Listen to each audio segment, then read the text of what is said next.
पार नारे और संविधान बदलने को लेकर चल रही अटकलों पर केंद्रीय गृह मंत्री अमित शाह ने कहा, निश्चित रूप से नहीं, बल्कि बहुमत के दुरुपयोग करने का इतिहास हमारी पार्टी का नहीं है। बहुमत का दुरुपयोग इंदिरा गांधी के समय में कांग्रेस ने किया था।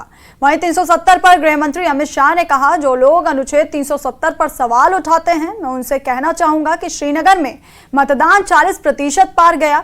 शांतिपूर्ण मतदान बताता है कि बदलाव हुआ है। निश्चित रूप से नहीं। संविधान बदलने जितना बहुमत हमारे पास 10 साल से है। आप क्या मानती है कि राहुल बाबा एंड कंपनी बोलेगी और देश मान लेगा? देश ने ही हमें बहुमत दिया है। देश की जनता को मालूम है कि मोदी जी के पास 10 साल से संविधान बदलने के लिए पर्याप्त बहुमत है।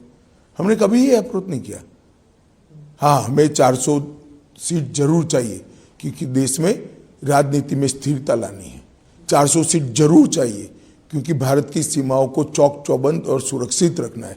400 सीट इसलिए चाहिए कि देश को दुनिया में तीसरे नंबर का अर्थतंत्र बनाना है। 400 सीट इसलिए चाहिए कि जो थोड़े बचे कुछे गरीबों को अभी लाभ मिलना बाकी है, वो काम भी हमने पूरा करना है। हमें 400 सीट इसलिए चाहिए कि अभी भी हर घर में शुद्ध पीने का पानी पहुंचाना बाकी है।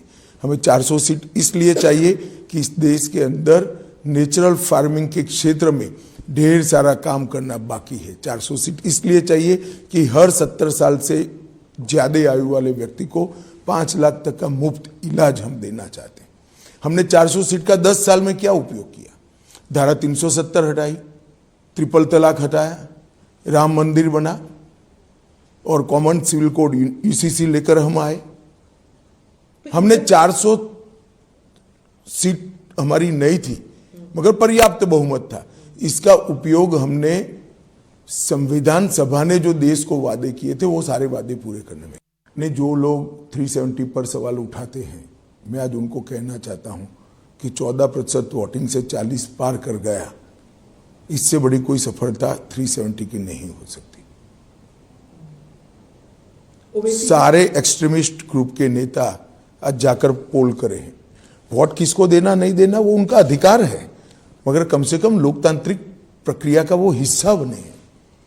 पहले चुनाव के बहिष्कार के नारे लगते थे, आज शांतिपूर्वक कहीं एक डंडा भी नहीं चला, एक भी रैगिंग नहीं हुई और धैर्यपूर्वक किसी भी दल का कोई फरियाद नहीं है, धैर्यपूर्वक पोलिंग हुई।